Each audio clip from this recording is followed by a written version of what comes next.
Now we finally get over to the pen tool, the most complicated tool in Photoshop. It's so frustrating. A lot of people say they hate the tool, but a lot of people say they love it's the best. Once you master the pen tool, you will never go back to the lasso or other selections. So let's start right away to go to the pen tool. Here in the toolbar, right under the T, you'll find the pen tool. You can also press P on the keyboard as a shortcut. Right away we have the pen tool, then we have the free form pen tool, add anchor point tool, delete anchor point, or convert point tool. You can also access all of these options here while you're working in the pen tool directly. Let's select first of all just the free form pen tool just to show you guys. I can easily now fly around with my mouse or pen in my image and just create really random shapes. And first of all, obviously these things are called paths. So this line here is called a path. So right away you see all of these little blocks here, we call these anchor points. So these anchor points one can move around and shape them a little bit. So again, this is the free form. I do not work so much with this. In order to get out of this again, select with P, the pen tool on the keyboard, and press escape to get out of this whole selection. Twice escape and we're out of that. So this is the free pen tool. Again, you can freely move around pretty much like the lasso tool. Again, let's head over now to the straight pen tool. And first of all, show you guys again at the top, you see the menu bar changed again. First of all, you have a shape or path. If you select the shape, Photoshop right away creates a shape for you. But more about that in a minute. Let's actually go back to history and just go back to the normal pen tool. Okay, so select shape here. The fill, you can just leave to transparent. But let's go to path, excuse. Okay, so now we are back to path. Just the normal options here. Again, you have a few more options here, which you can also use again with shortcuts or down here with anchor points to add. All right, so let's get started right away to not make it too complicated. Let's say, for instance, I want to cut out now the glasses here and make a really nice round selection. Then I'll select the pen tool. I'll press Z, zoom in really closely, press again P for the pen tool. And first of all now, place an anchor point, meaning I'll just click once with the mouse. Click. Right, so now the pen tool is still active. And now you are deciding in which direction you're going. Are we going to go up, down, left, or right? We want to go left, so we basically want to cut out this whole glass here. Then it means now that you now have to click again, but keep on holding. It's very important. If you don't, it's just a straight path. So let's press Command Z, go a step back. Click once again, keep on holding.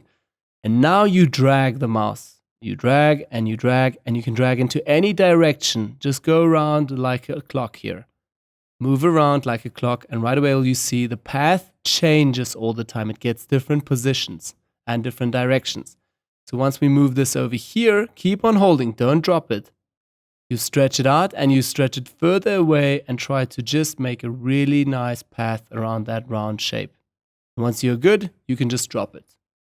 Right, so now, currently, you have selected that the path goes into the left direction and it will continue with this path over here. But now this is quite strong. If I put another anchor point here, the curve will be quite strong and it's difficult to work with this again. If you're already advanced, this is a bit easier. But I want to show you guys the next step. I'll just go one step back again. So we just have this anchor point here. Now, while you're working with the pen tool, hold Alt, go over to this area, and right away you also change here into the convert point tool via holding again the pen tool. So hold Alt, go over to this area here, and move this direction from the new path here a little bit closer. And also if you want to go to this direction, then move the direction. This is the new outgoing direction. So again, if I'm going to click now over here, you'll see that my path actually goes first into this direction. Let's go a step back. I'll show this once again. Just move the outgoing direction to this side and over here, and right away you will see the path goes into this direction. This confuses a lot of people. Let's go another step back again. Hold Alt again on the keyboard, keep on holding it, and I'll move this direction right away into the new one I want to go and shorten it as well.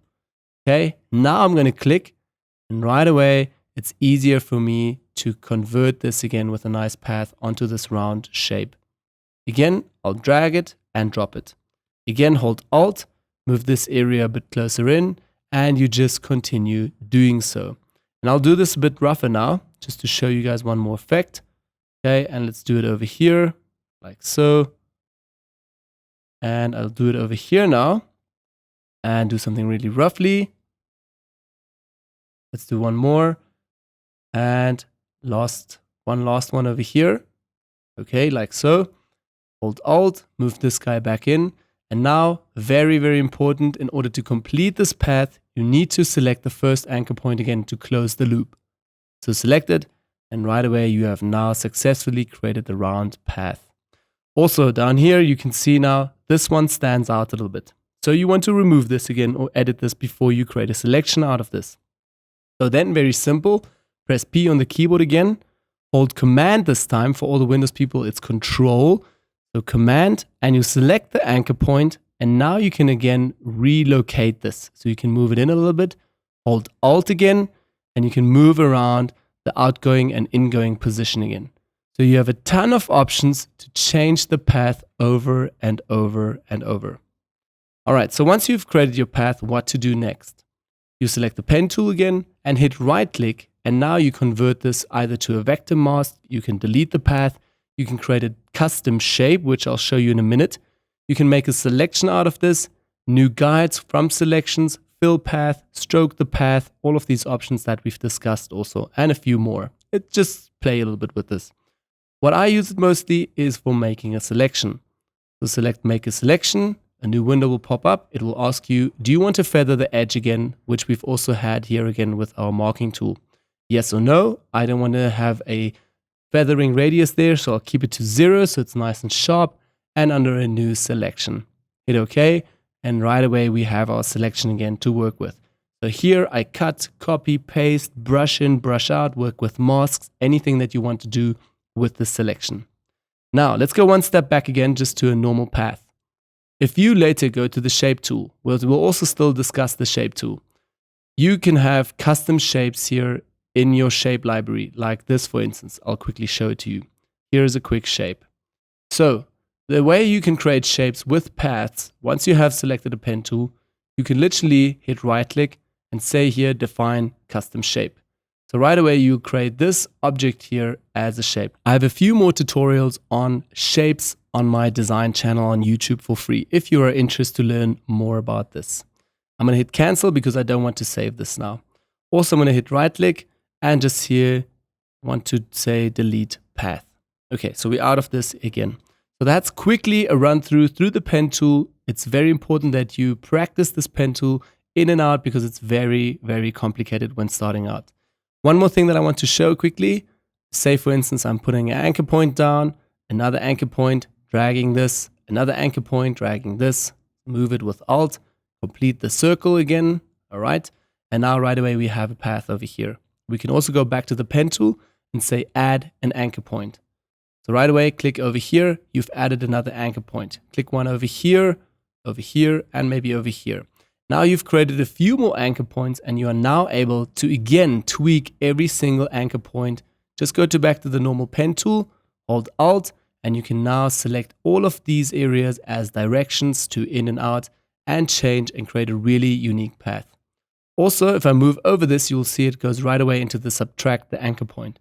So have a look at next to the pen tool is a small minus. If I click this, it will subtract that anchor point and it will right away try to create a new shape. It will always try to make a loop with the pen tool. And over there, we're back to start. So again, a few more options to work with this. Great, so that's just the normal pen tool. I normally use it again to cut things out and to copy paste certain areas that I need to be very precise with. And also for a design purpose, let's also head back here to pen tool. First of all, go back to shape and show you guys this as well. If you want to create a custom shape, say for instance, you want to replicate again the glasses here. I'll do this just very quickly now, not precise at all. I'll just go like this, hold Alt, move that area in. Do the same over here, hold Alt, move that outgoing area in, and this over here. Again, I'm constantly keeping on holding and dragging. Okay, so this is the area that I want to fill. Again, first of all, I'll choose a new color under fill. Solid, please, not transparent. And then also a color, say for instance red. You can also give this a stroke, or again, how thick you want the outline to be for the stroke. We want to set this to 0. Great. And then you can also again right click and define custom shape or create something else out of this. This is obviously also happening all on a separate layer. Again, a normal shape layer, which we've also discussed in the beginning of the course. Great. Just quick introduction about the pen tool. I would suggest you work quite a lot with the pen tool once you've mastered again the lasso tool, magnetic lasso tool. Spend some time working with the pen tool. It is really a practice thing. But once you've got the hang of the pen tool, you'll really love it.